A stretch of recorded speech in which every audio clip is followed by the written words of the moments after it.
Ladies and gentlemen, welcome back to another episode of Inside the Mirror podcast. I'm your host, Kyle David. If you didn't know, now you know. Hey, if you're watching, I have a new setup. I have a new mic. I have a new recording device. I'm here in a corner of my office trying to figure out how to make this thing look a little better for the people that have been watching. If you've been watching for 150 plus episodes or however many I've done with video, thank you. You're a legend. If you're listening, hopefully you can hear the audio quality with the new mic that I got. So I'm focused on taking the podcast to the next level. I spent the last 150, 160 episodes just working out the kinks and getting comfortable communicating through this medium, but it's time to take it to the next level. So that's why you're going to see and hear the next version of Inside the Mirror. So if you've been around for a minute, thank you. If you're new, thank you for tuning in.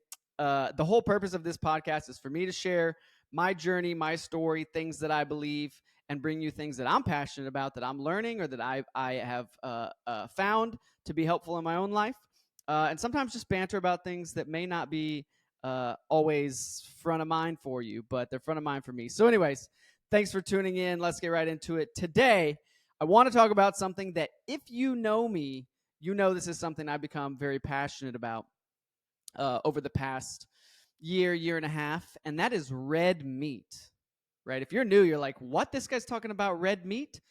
Yes, red meat. Red meat has changed my life in several ways. So a little bit of backstory here. 3-ish years ago, I don't know exactly what happened to my health, but I had a hernia surgery in 2019. And right after that, within months, I ended up getting pretty sick. And I didn't know what it was, right? I went to the doctor. They tried to give me antibiotics. It didn't fix anything.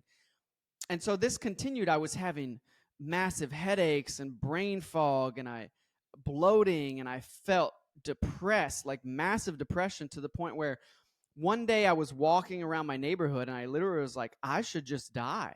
Like, I should just kill myself. There's no point in living. And that wasn't me though. Like my life wasn't in a terrible spot. I hadn't just gone through some recent trauma. It was really wild. But I felt it. I felt like I want to die. I should just die. There's no point in living. But so come to find out, this was all related to my gut. My gut was just a wreck, and I couldn't tell you all the things that caused this, but I think it was years of drug use and not sleeping and not taking care of my health and eating fast food and processed food all the time and late at night and eating a pizza at 2 or 3 in the morning after a night of partying and then going right to bed, and my stomach just wasn't able to process, and eventually it just freaked out on me. And your gut and your brain are connected, right? There's something called the gut brain axis. A lot of our hormones, dopamine, serotonin, a lot of these things are made in our gut, right? A lot of our hormones are made in our gut. And so if your gut is jacked up, you're going to have symptoms mentally, brain fog, depression, anxiety, a lot of things I was experiencing. And it was not pleasant. It was super unpleasant. And these, I didn't know what it was, right? I tried to eat differently, but I didn't know what that even looked like. I scoured the internet. And if you've ever scoured the internet for anything about health, fitness, food, medicine, sickness, you know that is a losing battle. There is endless amounts of information on everything having to do with health, fitness, sickness, medicine, what have you. And it's very unhelpful because you don't know what to trust, right? Like, go try out WebMD one day for any sickness you have, and at the end of it, you'll just know that you have cancer and you're going to die. Like, that's where it ended up for me every time, and that's probably where it's ended up for you. If you've ever gone on Google or WebMD to try to diagnose yourself, you just end up with a cancer diagnosis and death right around the corner, and that's just not pleasant. But that's where I found myself, right? So I went on a several-year health journey to try to figure out what was wrong with me and what to do about it. And so I did. I eventually came across a company called Cellcore, and I ended up thinking that, okay, well, it sounds like I might just have a parasite infection. If any of you have ever heard or experienced a parasite infection, I was like, well, that's what I have. I have a parasite infection. So I just need to cleanse my body of all these parasites, right? And I'm not going to go into parasites for you. Go look it up. Maybe go TikTok it or do something of that variety. You'll find some things. But I also found some things. I did have some parasites going on in me. And I won't get very graphic there, but you can only imagine, or you can Google if you're trying to picture what was really going on. Pause.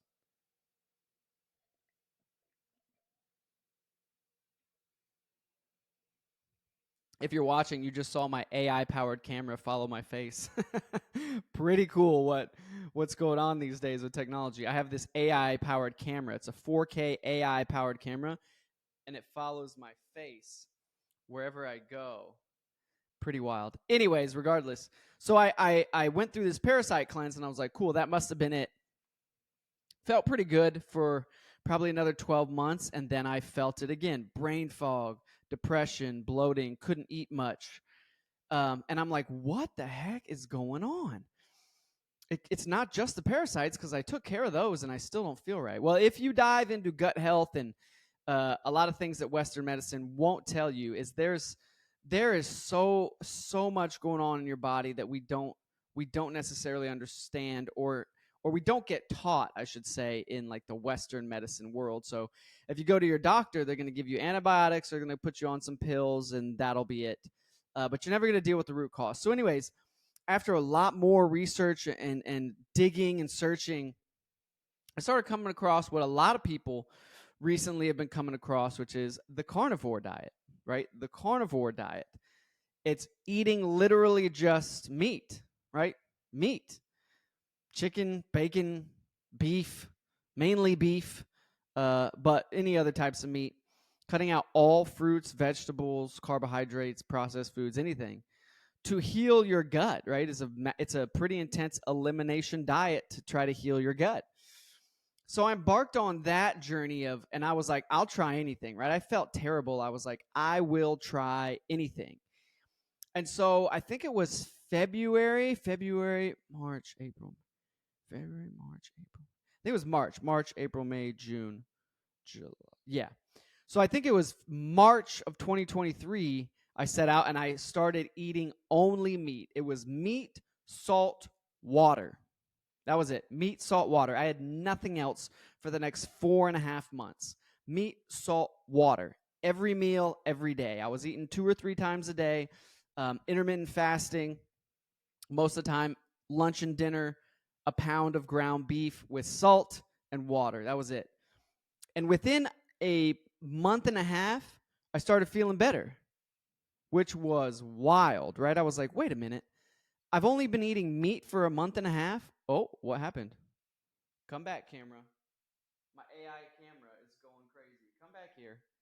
Come back here. Come back here. Okay. Hang on. Sorry, my AI. Come back. There it is. Okay. So after a month and a half, I started feeling better. And I'm like, okay, this is working. So I did it for 4.5 months. Every meal, meat, salt, water. And it changed me. Now I was doing a lot of other stuff at the time too. I was taking cold showers, going to the sauna 4 or 5 days a week, exercising 4 or 5 days a week, lifting weights, and meditating almost every day, deep breathing. So it wasn't just the meat, but I was feeling so much better. 4.5 months, I did it every day, every meal, just meat. And so in that deep dive, right, as I'm researching, I'm like, wait a minute, meat. I haven't always thought about this. Meat is one of the most nutrient dense foods on the planet. On the planet, like people have been eating red meat as their main source of nutrients for thousands of years, right? And so I'm like, what is in it, right? Meat has so much in it that's good for us that we need protein, right? We literally need protein to grow and repair our cells and grow our muscles and keep our body working, our body running off of protein.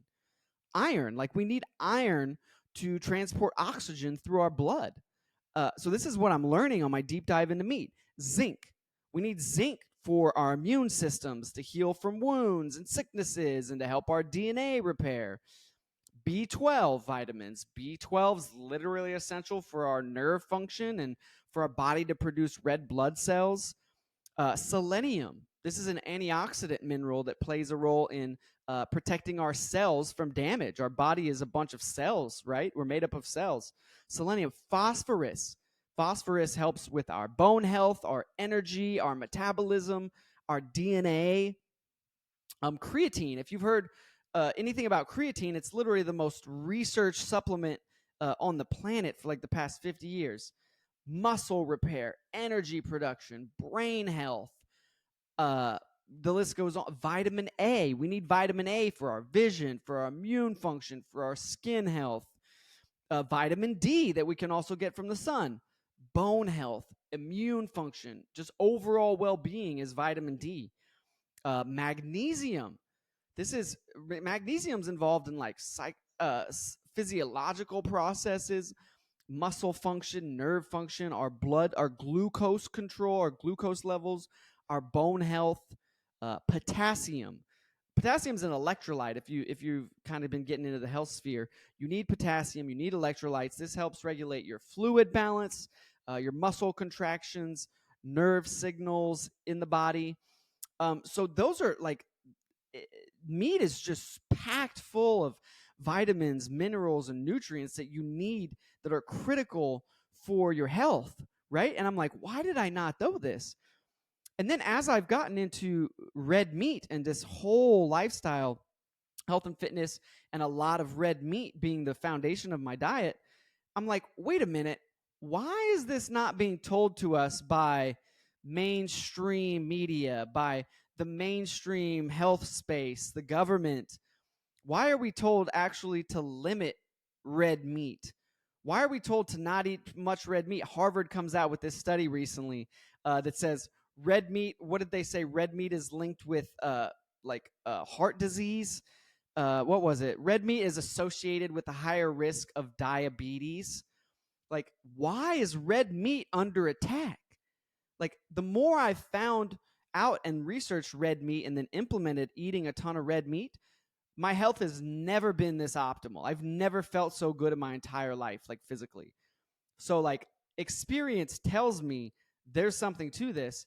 But then the mainstream narrative is limit red meat. It's linked with disease, it's linked with heart disease and diabetes. And I'm like, wait, what? That's not true. So, like, the question then becomes, why is red meat so much under attack? And here's my theory. And again, this is my theory. I can't prove this, but I believe red meat is under attack because ever since there's been like control over societies, control over populations, control over people, they want to keep the citizenry and the population weak, right? Like weak people don't overthrow governments.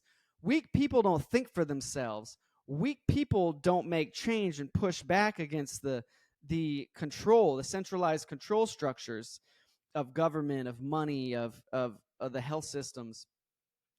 I think they want to build this propaganda case against red meat because it keeps people weak. Because if you can get people to not have the proper vitamins and nutrients and minerals they need to operate at their best, mentally, physically, in every way, you keep control over the people, you keep them weak. And I truly believe that the people at the top, the elites, the people that run the governments, not just the United States government, world governments, Bill Gates and those in control of big pharma, big food, they don't want us to be strong and be eating the most nutrient dense foods on the planet because that makes us dangerous, right? Armies of strong people eating meat all the time are dangerous. Again, it's not about the eating of the meat. It's about being in peak physical and mental condition so that you can think for yourself, push back, and be strong. I think red meat has been under attack for decades because it is the most nutrient dense food on the planet. And they don't want us being strong. They want to keep us weak. Right? Look at everything that the mainstream narratives will tell you. Don't eat meat. don't eat meat, listen to the news, take a bunch of pills, like all the things that really aren't good for you are what they tell us to do. Vote this way, be mad about this, right? They are trying to control us, and part of that is the food system. And I'll do another podcast on that soon. I'd like to get an expert on to talk about the food system, the healthcare system, and what's really broken about it all. But right now, they want to introduce fake meat. They're telling us we should eat lab-grown meat, but not real meat, which makes no sense, right? We get the minerals and vitamins and nutrients through animals that we eat that also we're eating the soil and the grass. And so there's this circle of life that's involved. And they don't want us to have that. So again, in my experience, you can tell me, Kyle, that sounds foolish or whatever if you think that. I've eaten meat for the majority of the past 10 months, and I am radically healthy. I just got my blood test recently. I got a full blood panel, and I'm pretty optimal in every level. My blood says, right? You can't really argue with the blood, right? The blood is the center of your life, right? Like the life is in the blood. It actually talks about this in the Bible, that life is in the blood. It's wild how the Bible talks about all of this health and fitness stuff that people don't think is in the Bible. Life is in the blood, and I got my blood test done. And other than a few things that I disagree with because of the reference ranges based on a bunch of sick people that they create, my blood work was like optimal. It was optimal. The only things out of whack were said my cholesterol was high, but it should be because I only eat meat, and my creatine levels were high. Well, yeah, I eat multiple pounds of meat every day. But my glucose was great. My every other level was great. And I've only been eating basically meat for 10 months. So there's something there. And I feel incredible. My mind has never felt sharper. I was telling some people at my work this over the past few months. I've never felt sharper than when I've been eating meat. I look better. I feel better. I sleep better. I perform better. Eating red meat has been one of the biggest life hacks I've ever implemented. And my experience and the way I feel, you can't argue with it. You can try to tell me, oh, this and that and whatever. You can't argue with the way I feel. It's phenomenal. And so it leads me to believe there's a reason they want to come out with all these things against red meat. So I don't have all the answers, but I'm telling you from my own experience, it has been life altering. And when I don't, I think I still have some yeast and some gut issues that I'm still working on. When I eat a ton of carbs or processed food or other things, besides fruit I feel fine, I don't feel well. When I eat strictly meat, never been better. So there's something to it. So hit me up on social media if you want to chat or if you have questions about my experience. Happy to chat about it. But just wanted to share some of that here because I think it's important. I think our physical health is the number one thing we could focus on because everything else in our lives is a byproduct of how we think, how we feel. This is our operating system, right? Our body, our brain, it's our operating system. And so if we can maximize that and optimize that, we will optimize the rest of our lives, all the other areas of our lives. Physical health and optimization is the core of who we are, right? So if you have questions, hit me up. I hope something here was helpful or at least sparked your curiosity or interest. There's a lot online that you can research. Hit me up online. I'm happy to send you stuff that I've found. But yeah, red meat's under attack, but also red meat can change your life. I promise. Change mine. Anyways, thanks for listening. I'll be back next week with another episode of Inside the Mirror podcast. Thanks for listening. Adios.